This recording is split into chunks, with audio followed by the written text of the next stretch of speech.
ایک صاحب نے مسجد کے امام صاحب کو گھر کے اندر دعوت کی اور الحمدللہ مولانا صاحب گھر تشریف لائے اور کھانے سے فارغ ہوئے اور چلے گئے تو گھر کا لڑکا کہنے لگا کہ ابا جان مولانا صاحب گھر کو کھانے کے لیے آئے تھے لیکن میرے پیسے چوری کر کے گئے۔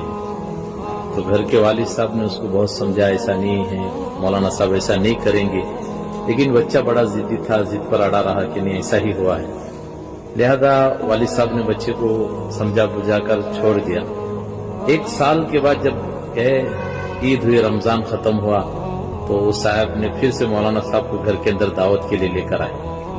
اب جب وہ گھر کے اندر آئے، کھانے سے فارغ ہو کر بیٹھے تھے تو لڑکا کہنے لگا مولانا صاحب اگر آپ برا نہ مانے تو آپ سے ایک بات پوچھوں؟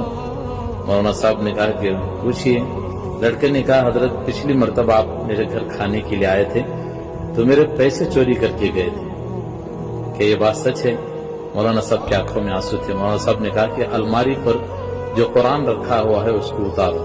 جب اس کو اتارا گیا تو کہا کہ کھولو۔ جب کھولا گیا تو دیکھا کہ جو پیسے ان کے گم ہو گئے تھے وہ پیسے اسی قرآن کے اندر رکھے ہوئے تھے۔